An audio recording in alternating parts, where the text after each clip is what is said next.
I'm Chris Stutchko, co-host of the Ninth Grade Experience podcast, a part of the Education Podcast Network, just like the show you're listening to now. Shows on the network are individually owned, and opinions expressed may not reflect others. Find other interesting education podcasts at edupodcastnetwork.com.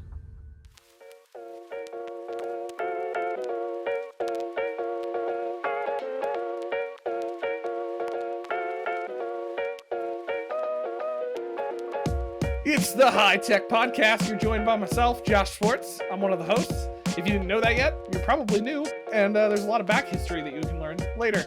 And I'm joined by my other co-host, the Will Illingworth. I didn't even add anything else there. I just said the Will Illingworth. You know, that was special. That was a special thing.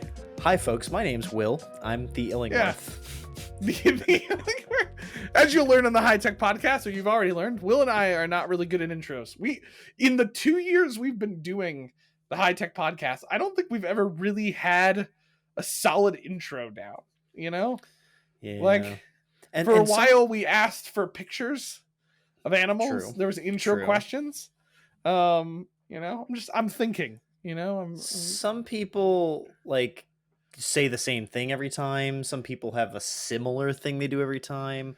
I'm thinking of Brett Goldstein's podcast and the Smart List podcast. They've got a bit that they do every time, but it's always a little bit different.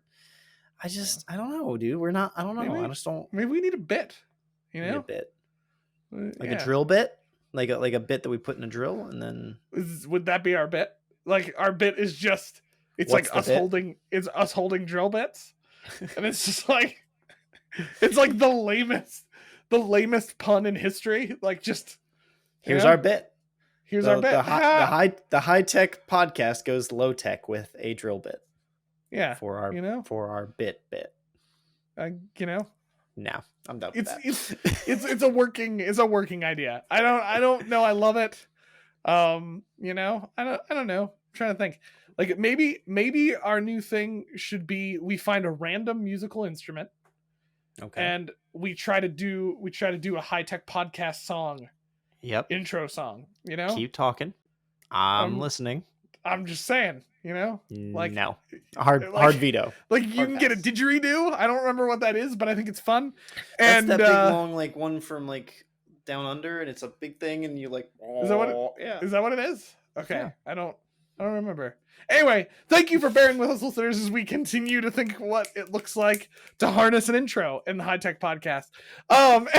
Anyway, this week, episode 104, we are in season 4, going strong. And we are joined by a guest this week. Yep, you don't have to listen to Will and I just talk anymore. You can listen to Mark from FabuLingua, who is able to join us. He is going to be talking about the app FabuLingua. I kind of let out the surprise. Oh wait, what? That's why Mark's here? I thought it was to give us some pie or something. I don't know. That would be great. Is that a thing we can do? Guests giving us pie? Depending on the guest, Casey might be, because Casey can come out here and give us a pie. I can switch my motivations on this podcast if it's just about pie. Anyway, Mark is joining us this week to talk about this app, FabuLingua, that I'm really trying hard not to mess up the name. I got to be honest. This is not a combination of letters that my mouth does well with. You're struggling, but I'm struggling. There was one point in the interview I definitely did not say it right, and I was just nope, go strong, be confident. Oops. He knows, I know, and the listeners don't know, but now they know because I commented on it. So that's basically it. Anyway, Mark is here to join us to talk about great conversation. This is one of those intros where Will and I already know what the conversation is, and you are in for a ride.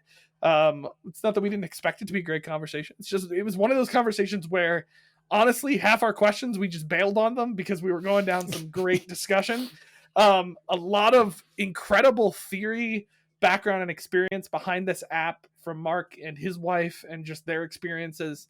So with that said, I'm not going to belabor this anymore, and let's hear from Mark about FabuLingua.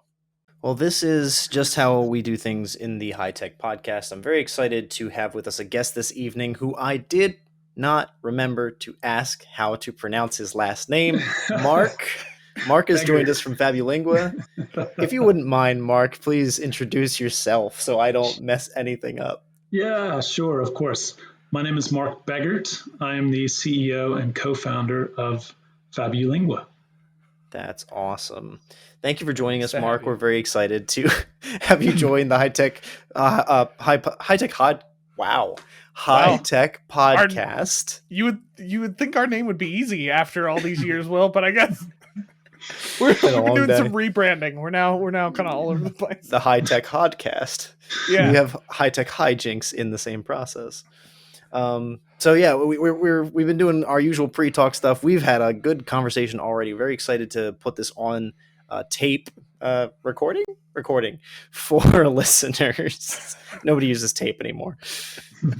But I'll turn this over to Josh to start us off because I am Mark, not on the right track. Let me transition out before Will gets us back to the 90s. So tell us, for those listening, tell us a little bit, what is FabuLingua, and kind of, I think a better way to word it is, who is FabuLingua? As we were talking a little bit, you were giving us kind of the who behind the story. So I'm interested to hear, how'd you guys get started? What is the app? Give us a little bit about your background.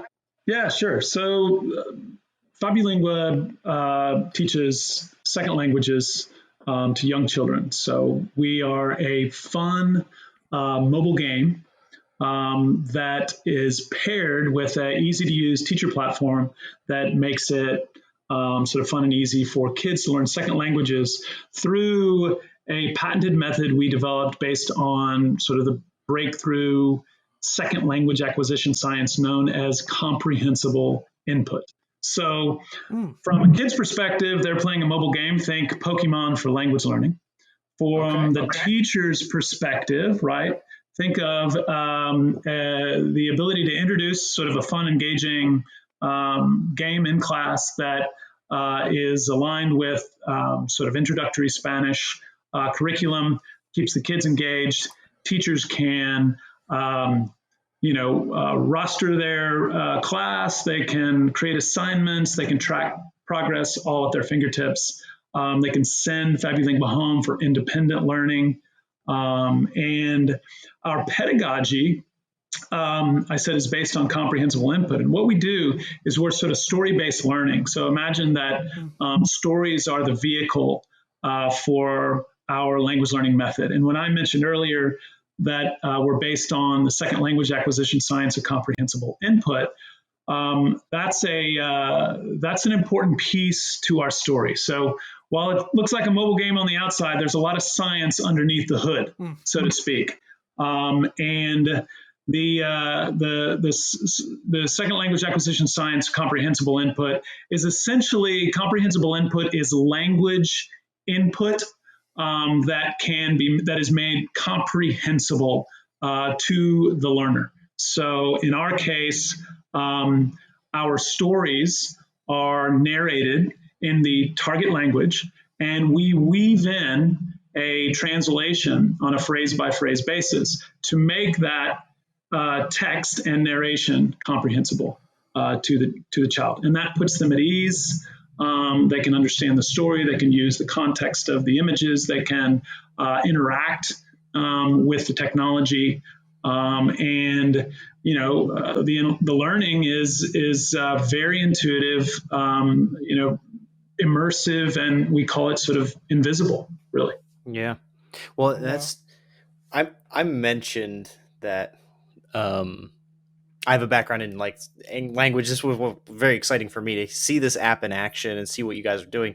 Knowing about the comprehensible input, I hadn't heard that term. I was Googled it immediately, and as you're describing it, the first words I saw was, according to Krashen's theory of language acquisition. I was like, yes, of course. What you're saying is where the student might have a gap in their proficiency, where they might feel like it's too hard, you're putting something in there to make it just a little easier. You're giving them a translation.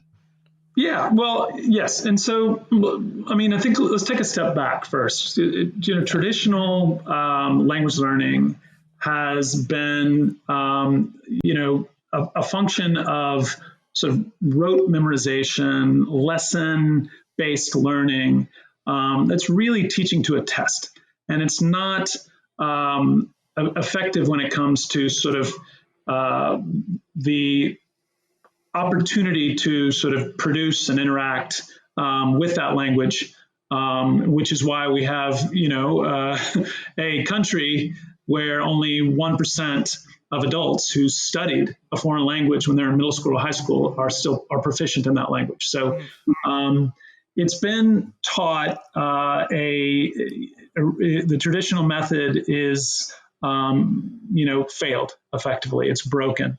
Language teachers are not set up to succeed by having to sort of utilize this particular traditional method. And yet they know about the theory of comprehensible input. They know about the science, but they don't have any tools to be able to employ it in class. A teacher that uses comprehensible input in class will have to show up and be really energized and excited and animated about the day. Every single day, she's pointing to her camisa blanca or her pelo pardo, and then she's going around the room and she's just making all of the language input that she's providing these kids comprehensible through her sort of actions or acting. And then she's going home and scouring the internet for images that she might use as props the next day, or what can she find around the house, this, that, the other. And so, that takes a lot of work. And very often what you'll find is sort of teaching to a vocabulary list and or test is lower friction. And that's unfortunate because as Stephen Krashen, the professor emeritus out of USC and the foremost thinker around second language acquisition science the last 40 years or so, comprehensible input is the most efficient way to learn a language, and also promotes long-term retention, because it's essentially, an opportunity to learn in context versus sort of flashcard-based memorization. I'm really encouraged that you had that percentage on lock, but I'm surprised it was as high as 1% of adults actually can speak the language they studied. It's not that different globally either. Even in countries where learning English is existential, there's still a relatively small amount of the population that ultimately becomes fluent in English, because essentially they are still using the same type of traditional methods. Now, the benefit there, of course, is that oftentimes they're watching media. They get to a certain level of proficiency, and then they can sort of bridge it with media in English. But we don't even get to that sort of base level of proficiency.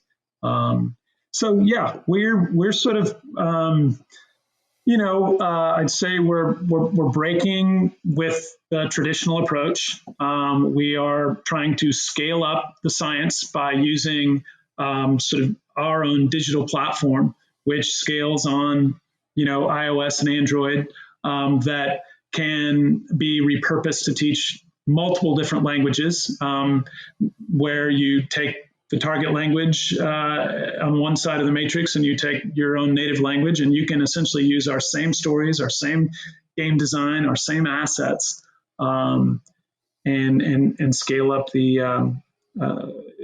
opportunity. Wow. Now, you had given us a little prep beforehand. I'm just going to roll with it. This is a little bit of FabuLingua, and I'm hearing the theory come through. I'm hearing some of the opportunity functionally. This is a brainchild of you and your wife, Leslie. Is that the case? Like, you're co-founders?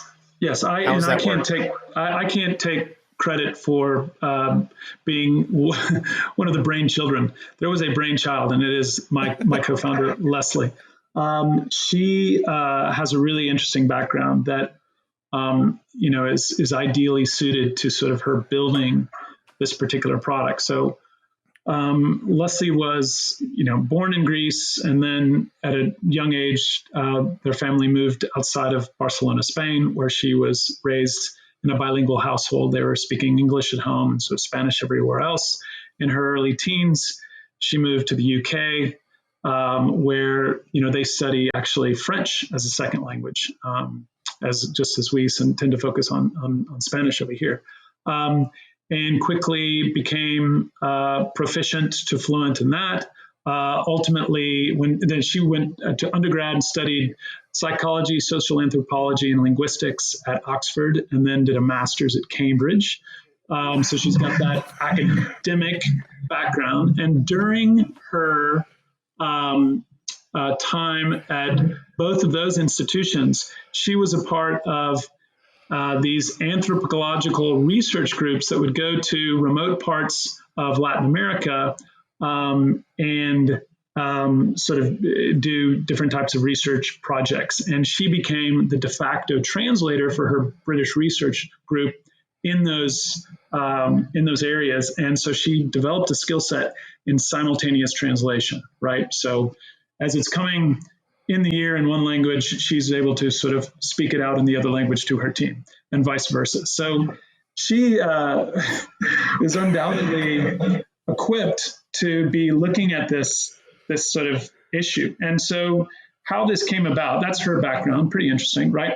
I met her when I was working in finance in London and was beginning my entrepreneurial career. And I moved out to China to start a mobile technology platform with some Chinese software engineers. And she ultimately came out to join me about a year later and picked up sort of Mandarin within 2 years, to the extent that she was studying at a university in Shanghai Normal University in Mandarin. So her proficiency, her ability from a very young age to be to sort of have her brain wired to be able to sort of pick up languages, and also to have the confidence and the curiosity and comfort level around new languages is what I thought always was really inspiring. And two, ultimately led to us thinking about, when we got married and have children, how do we want languages to be a part of their life? And it was at that point when I did mention, I forgot to mention that all of Leslie's father's side of the family is Venezuelan, and her mother's side of the family is Norwegian. So even more of an interesting sort of eclectic mix of cultures and languages. You all are a melting pot.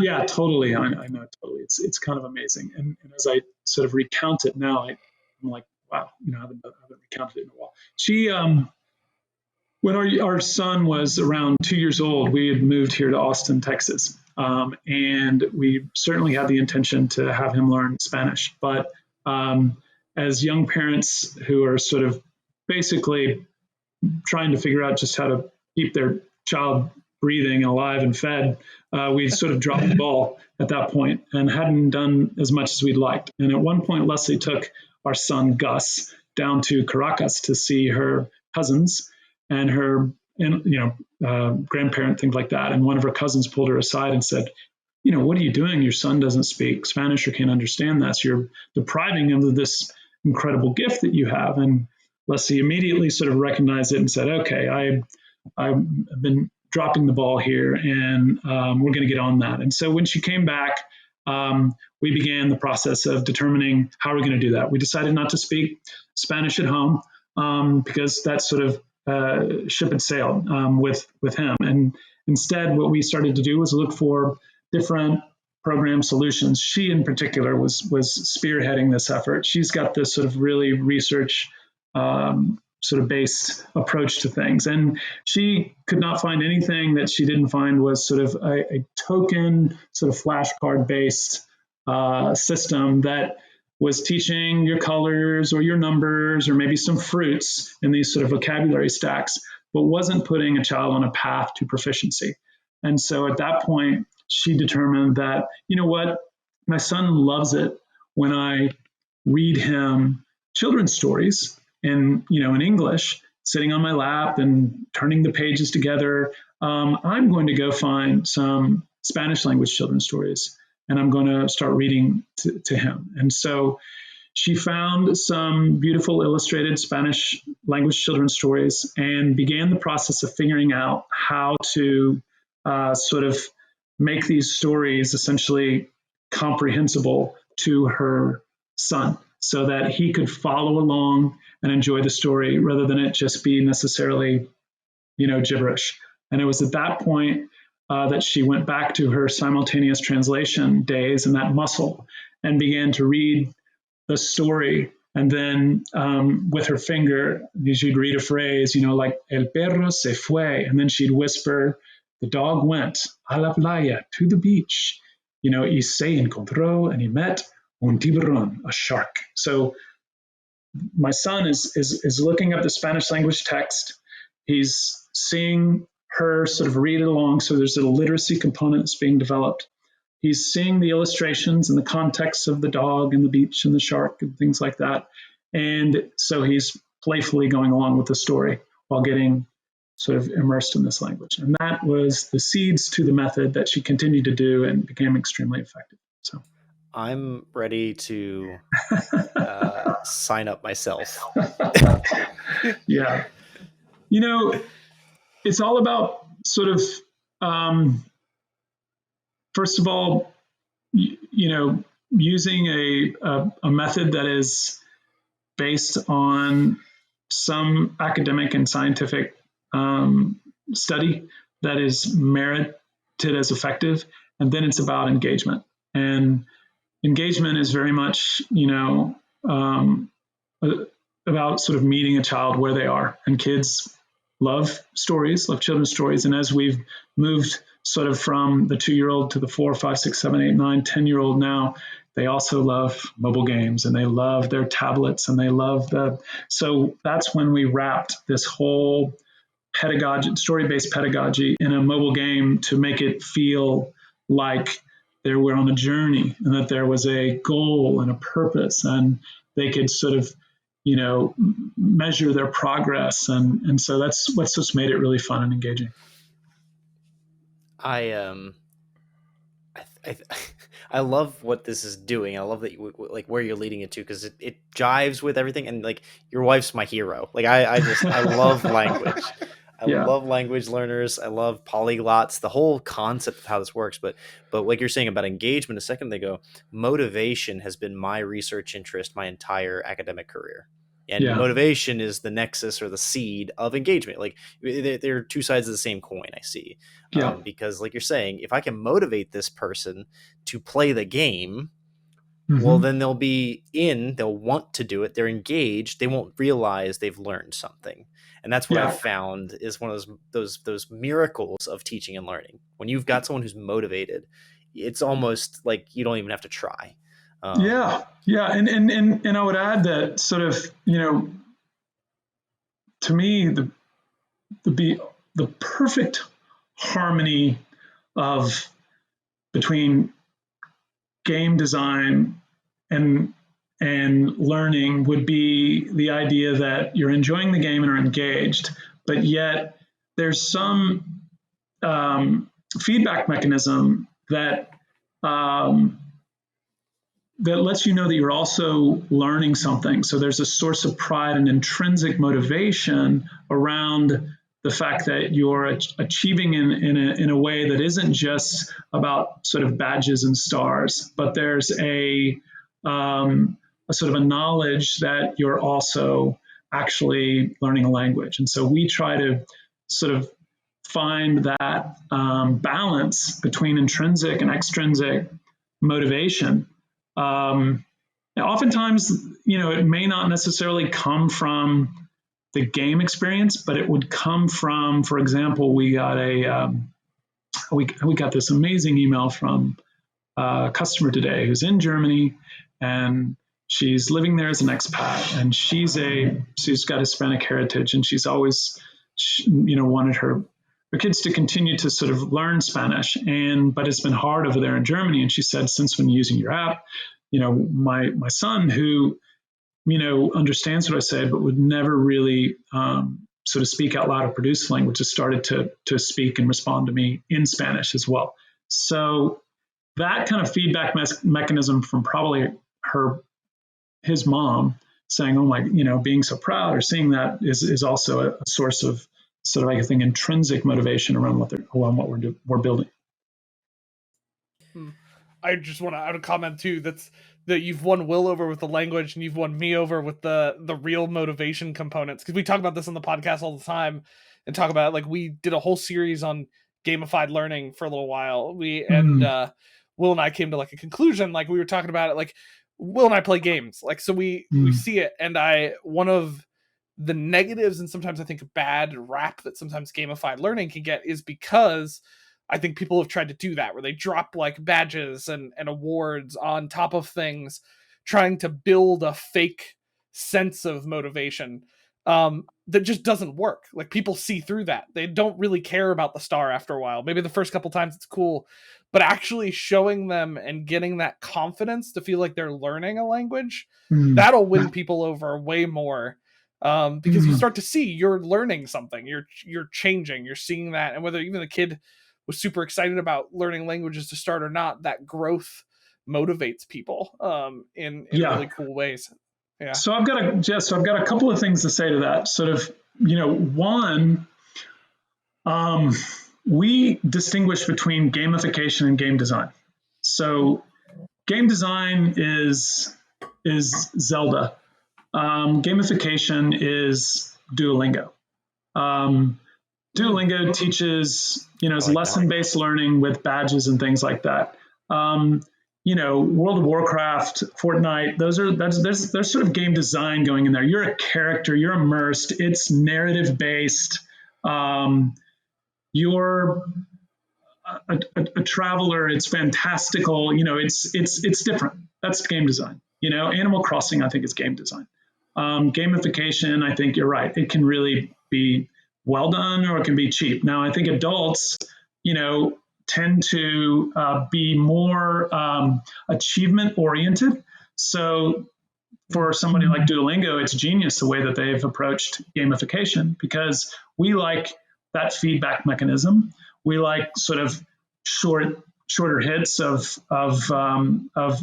progress and respond better to badges. But one of the things we've observed, and we've done studies around it, is that kids sort of under 10 years old, Duolingo kind of feels like homework to them. It's lesson based. It's not wrapped in a narrative.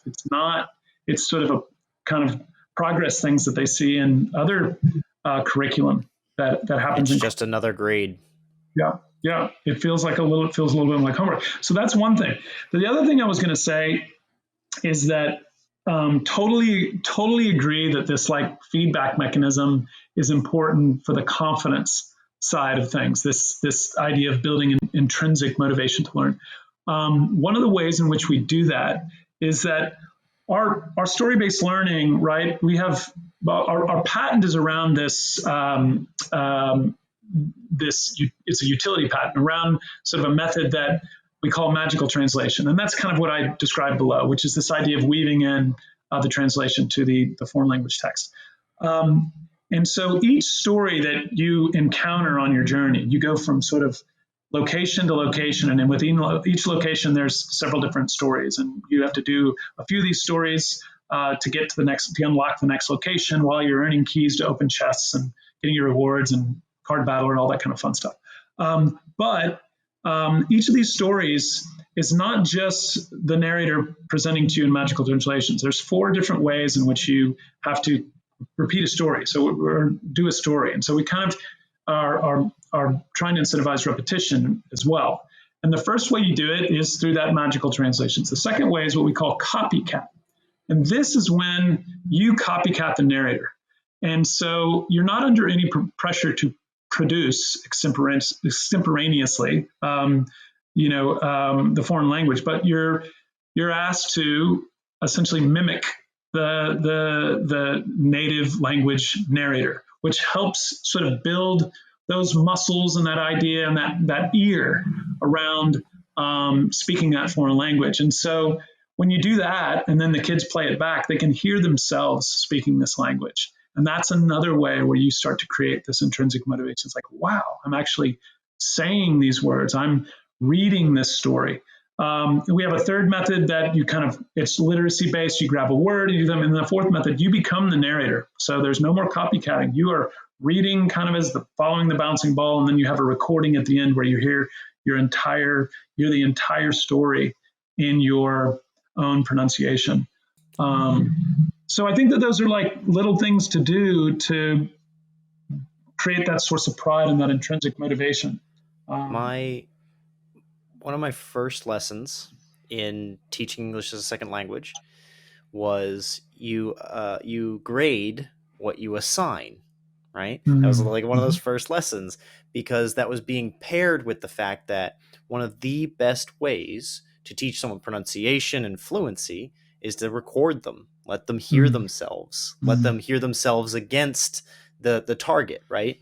Because when we speak extemporaneously, we're not consciously paying attention to what we're saying and how we're saying it. But the teacher's point was to do that with a class of 30 kids is nearly impossible. It's not sustainable. It's not scalable. Mark, you're telling me your platform has made that practice scalable. Allowing the kids to copycat themselves has become a scalable practice. Yeah, I know. Isn't that so cool? I mean, and also, to have as a guide a native language speaker. We heard from one of our animators who's Japanese that she learned English in Japan. And she said, the reason why my English accent sounds like a Japanese person speaking English is because the Japanese person was my teacher and they were teaching me English. So, I would have loved to have learned from a native English speaker so that I could have learned to mimic or copycat your accent, not a Japanese teacher speaking English accent. So absolutely. Yeah. It's an interesting thing. I mean, learning a language is a super interesting thing. So my son and my daughter, who both learned from this method, this is kind of when we knew we were onto something. So here I told you earlier that one's 16 and one's 13. And we've been at this for about 4 years. Well, we sort of watched both Gus and Stella progress and started to hear from their teachers things like, do you guys speak Spanish at home? And Leslie's response is like, no, I read them these stories this way, but I do that maybe once every couple of weeks. I'm not as productive as I'd like to be. They said, well, when their rate of learning is off the charts compared to their peers, it's like everything we teach them falls on fertile ground, because they didn't learn they learned what blue was because they read a story about a blue bird, or yellow because it was associated with a yellow canary, not because they saw a flashcard and it said blue, azul, amarillo, So it's a different way. And if you think about how we're taught our own language, that, I'm imagining a 1-year-old in a high chair, or 9-month-old or whatever, and the mom's dad's taking the spoon, and it's got got these round green things on it, and saying, eat your peas, right? And then there's, have some carrots. Do you want to drink your milk? Take your bottle, right? That's all comprehensible input. Eventually that brain is going, each time those green balls show up, those are peas. Those things are carrots. That's my bottle. Here's my diaper. Like, because you're getting flooded with language input being made comprehensible because that's how we learn. So the funny thing is that in our native language, we don't start doing, grammar lessons and rules until we're like in 2nd or 3rd grade. And yet the way we teach a second language now is that's the first thing you do. You say, okay, we're, week 2, let's go conjugate some verbs. Let's talk about the past tense and the predicate and the future. And we're like, what's conjugation? Yeah, we had 7 or 8 years of our native language bathed in that before we had to start doing that in English. And yet that's how this is how we're going to force feed you ironically, German. Yeah. I learned English grammar from my Spanish 1 and Spanish 2 class in college, because I just had never put some of these terms to things I understood in English, right? Like, so they're teaching me how to conjugate. I'm like, oh, that's actually like, we don't actually conjugate the same way in English, but it's like, now that makes sense. Like, it started to give me frameworks for my own language and understanding my own language that we didn't have before. This is, Mark, I promise you, this is the first of as many episodes as you want. I'll just do a whole high-tech language series with you if you'd like. And Leslie, of course. How are you, what's your kind of adoption plan? How are you getting this in the hands of teachers? Like, are you going district to district, or are you finding that people are adopting you, teacher by teacher? So really interesting. When we built our MVP and put it out to the market, we had an app that had like 3 stories on iOS and Android, and then we sort of adding a story a month. And our intention was for other parents like us who we thought were wanting to introduce and begin a journey to learn a language with their kids, Spanish being the first language that we sort of were prototyping. At some point in the first several months, we started getting inbound emails from teachers saying, hey, I've got this class. I need you to set up 20 accounts for me. This other teacher, I need 60. I've got 200. I've got a person with 800 people in this school in London, 600, Bangkok, everywhere. I was like, well, they're teaching Spanish in Bangkok. Yeah, an international school. So what we realized is that teachers had identified that we were teaching through comprehensible input, and that, stories were our vehicle, and they just absolutely loved it. So we were the first ones really to productize comprehensible input in a way that teachers found really compelling. The problem, of course, from a software perspective, is we had not built that product yet. So we could give them like an account with 6 profiles, but not 600 accounts. So we weren't ready yet. No, we were not ready yet. But hey, great problem to have. It was the light bulb moment that rather than put your app up on an app store amongst a really crowded space of other language learning apps too for kids that just do it the traditional way, it's very hard for a parent without any expertise in language learning to be able to determine and distinguish what's good, what isn't good. But when a teacher speaks, parents listen. And so if we could sort of create that authority bias by giving the teachers our product and having them use it in class, and then have those kids take it home, then those parents at that point would be willing to purchase sort of the subscription unlimited version. So what we are doing now and what we've built over the last 12 months or so is, one, we've revamped and upgraded our whole app. So now it's sort of commercially scalable. And then second, we're building and we'll be launching within the next 30, 45 days, a teacher dashboard where teachers can do all those things I said earlier. So onboard kids, create assignments, track progress, either at the class level or the individual level. And that's how, their teachers are incredible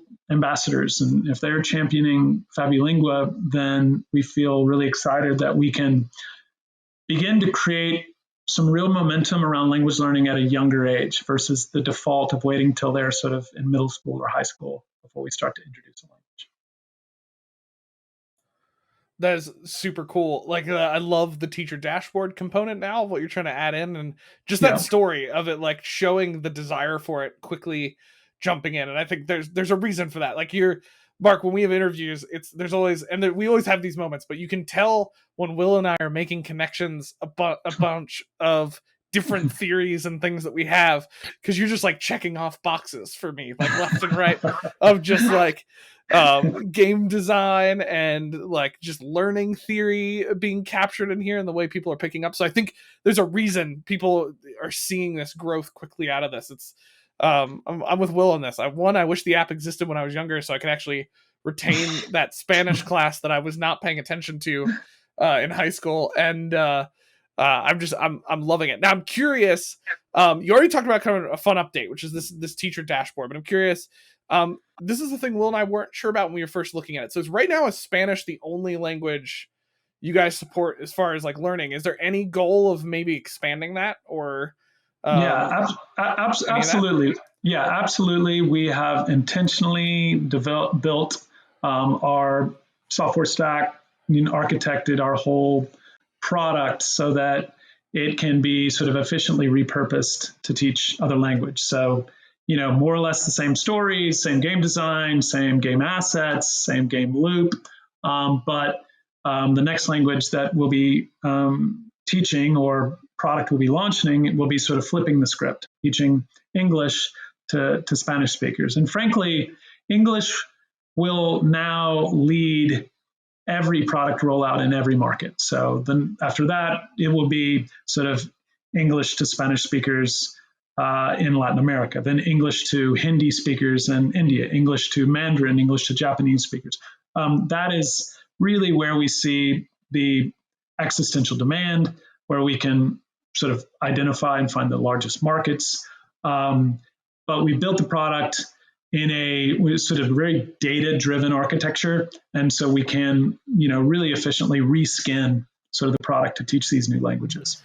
Well, it's sounding like too, if you get one side of the coin, you could get to the other side of the coin, right? So, yeah. And I'm assuming Spanish was just, with your wife's expertise, your family's expertise, y'all could just write that one. Yeah, it's where you could, as founders, like find the most nuance in your product design. And so if you can get that right, and we're still getting it right. We soft launched in January. Our MVP had over 115,000 downloads. That's pretty good. So we got a lot of good data from that. We understood that. We were ultimately, we ended up rolling out some premium subscriptions at the end. We had about 1,000 subscribers. So that was good, right? And then we've been building, while that product was sort of latent in the market, we were building the new version. We soft launched the new version in late January, and we've been sort of slowly squishing bugs and building and adding features and things like that. So we haven't even put any organic marketing behind it, but we're starting to see a nice sort of sales ramp happening just from people finding it on the app stores. That's good, but really we have I'd say like 3 or 4 more features that we want to roll out that we're excited about. A sticker book, a sort of a leaderboard, daily and weekly events and challenges, to bring these kids back. We've got a little bit of a game loop we want to close. So, it's fun stuff. The cool thing about a game, right, is that it's sort of, continuous development, right? Think about how long Minecraft's been along. Think about how long even Fortnite's been around. You can continue to introduce interesting elements or worlds or themes or, events or challenges that keep kids engaged and excited about what you're doing. Of course, we're going to be adding stories. We're going to be adding new locations. We'll be continuing to grow the sort of the sort of proficiency tree, and we'll be, as we learn more and more about what curriculums we want to be aligning to, we'll be plugging gaps with stories there too. So we're still somewhat of a, crawling before we're walking and running, but we got a good start. Absolutely. It sounds like you're going in the right direction. I love your point about that. Just thinking about in the game design world, like how it's expanding and you can add on top of that. And I think you have such a rich base being stories. There's such a rich thing that's just in of itself. That's been a DNA of humanity. We love stories. We love telling stories, engaging in them. So it's exciting. I'm excited to see what direction that goes, what you guys end up coming up with.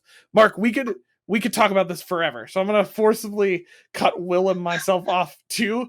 Cause you've got Will and I on like several places. Will definitely the language place. You're talking about game stuff. You could keep me here for hours. But Mark, thank you so much for your time and the app that you guys have created. I'm super excited to see what you guys do and just loving what you guys are doing. So I really appreciate it. Thank you. And the time you've given us. It's been awesome, Mark.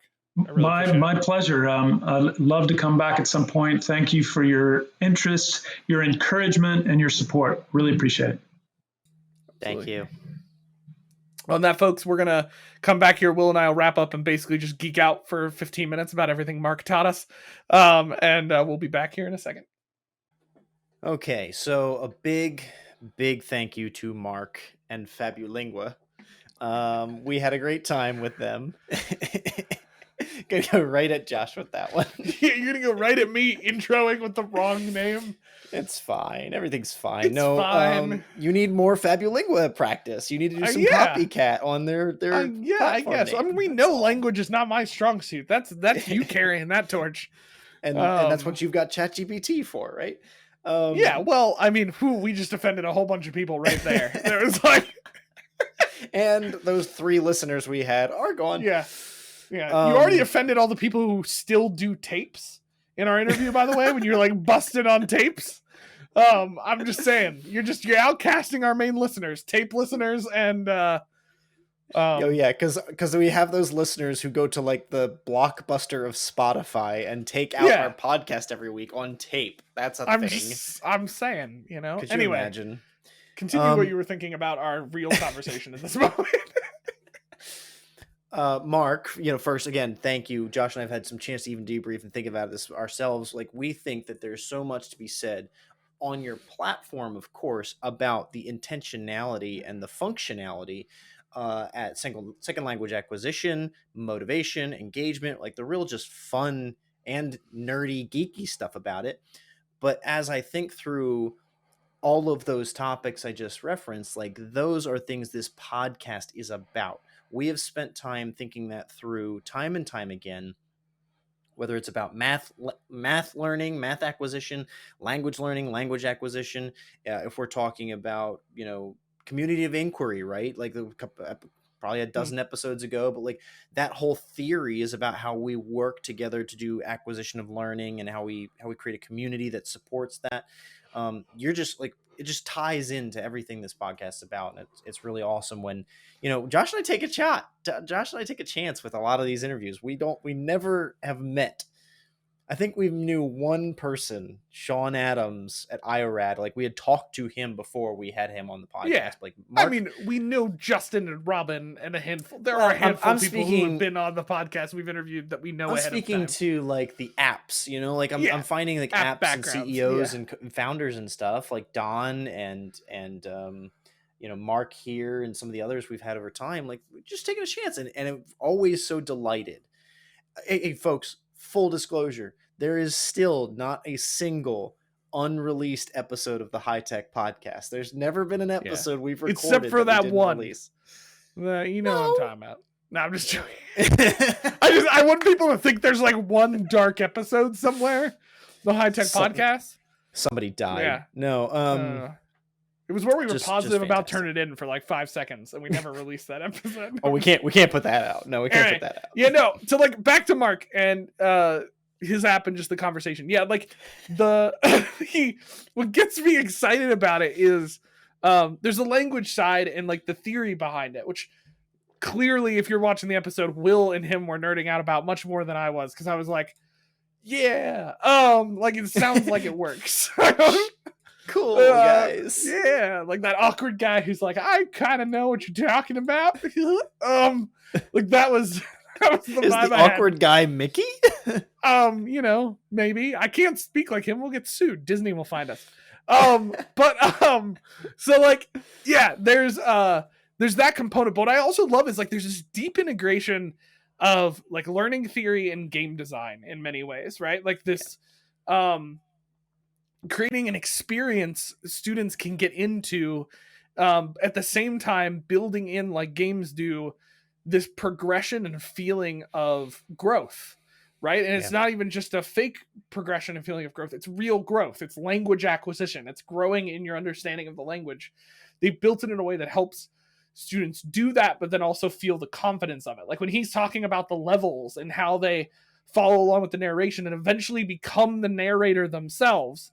Like that whole system is step by step a way of building their confidence and acquiring better skills in those languages.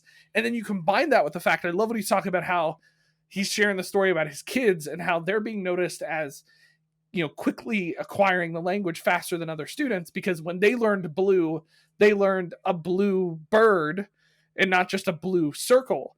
There's learning theory behind that, of where like we have other knowledge of other things. If you can leverage that other knowledge, we talked about it before, of like basically creating shelves and organizing information in our brain. Right. When you connect it to other information that's already organized, it makes it easier for a person to pull that information. So when they're trying to think of the word blue in Spanish, instead of just trying to think about a blue circle, they're thinking blue. Wait, there was a bird. I know what bird is. This is like in these connections cause the whole story comes back to them. The whole story comes back to them, and in a much faster way, they're recalling and gaining that knowledge in ways because it's connecting to previous knowledge that already existed. Right. Yeah. So like that's built into the DNA of this story game-based app. Like there's just so much about that I love. And I love apps like Duolingo and stuff like that. We've talked about that on the podcast before. But he makes a valid point of like where the demographics differ. I get that. Like if we think about it in Duolingo, we hear a lot of adults talk about Duolingo. Kids, it doesn't surprise us when they don't. I don't see kids just there playing Duolingo by themselves. And like they're not just like sitting over there on their iPad being like, oh, I can't wait to get to the next quiz. I need to learn a new verb. Yeah. Even the adults who learn it, like the ones I know of, like really love language. I have a friend who does it every day. He just loves to learn Spanish. He just loves learning more about Spanish. He's gone to a lot of Spanish speaking countries, so it's practical. But like my wife started using Duolingo for the first time in her life because we went to Spain last year and she used it for like 6 months straight daily, right? Like crazy how much she took it on, and having never touched it before in her life. So there's reasons where these things come up, but like the thing that stood out to me, I loved how he said it. I wrote it down. He said he wants he's designing their app to be the Pokemon for language learning. And like I played, literally up until like 3 weeks ago, I had played Pokemon Go every day since July 2016. That's almost 7 years I had played Pokemon Go on a daily basis with very few exceptions, folks. I'm actually taking a break because of how long I played it. So you stopped? I'm more concerned. We need to retarget right? Conversation. There's something going on. You know, like Will stop playing Pokemon Go. It's dangerous. Josh is like going to come over to my house immediately. Buddy, are you all right? Are you good? Now, speaking as the person who played it for like a hot second and was like, you can't put trick it right me. down. I played video games not to go outside. Silly game. Mark is making a video game that the kids want to stay on, and Mark and Leslie, I think it's awesome. Very excited for it, and again a big thank you for taking the time and letting us be a part of that journey and being a part of the story of getting it out there for other folks to hear about. This episode could be 2 hours long if we don't stop ourselves. Don't be surprised if Mark comes back, and if he doesn't, it's because he sent Leslie instead. Yeah, he sent Leslie instead. I don't know. There's definitely a good chance we will at least attempt to get Mark back, and I think that'll probably happen there in the future. So thank you again, Mark, for hanging out with us. Episode 105. Next episode, we are going to begin our series on artificial intelligence. You may think, wait, Will, don't you mean ChatGPT? No, we are actually going to approach the broader subject of artificial intelligence. We're going to talk about language models. We're going to talk about ChatGPT. We're going to have guests on. We're taking a bunch of episodes here, though, to break apart what AI is and how it's operating in education. There are more apps using AI than you know of, and ChatGPT wasn't the genesis of AI. So join us on episode 105 for the beginning of that. It was clearly Arnold Schwarzenegger in Terminator. Just Hans Schwarzenegger. Yeah. As always, remember, please do follow us on Twitter and YouTube at High Tech Podcast. If you are listening to us on a podcast platform, and or on YouTube, it would be awesome if you would drop us a review, drop us a like, hit 5 stars, click the bell, mark subscribe, thumbs up, all the things. Josh and I are serious about this podcast. We love this. We love doing this. We'd love to hear more people hear us. And so each of those 5 stars, each of those likes, each of those subscribes, each of those bells helps us reach more people. Email us, inbox@hightechpod.us with ideas, interviews. That's kind of how we got in touch with Mark, right? Like somebody just reaches out. So please do find us there and head to our website, hightechpod.us, where we have every single episode with an episode page with more information about the apps, topics, content, of the episodes. Thank you again for joining us, as always, as we continue to learn what it looks like to harness technology in the classroom, whether it be physical, virtual, or on a mobile phone. Until the next time, see ya. See ya.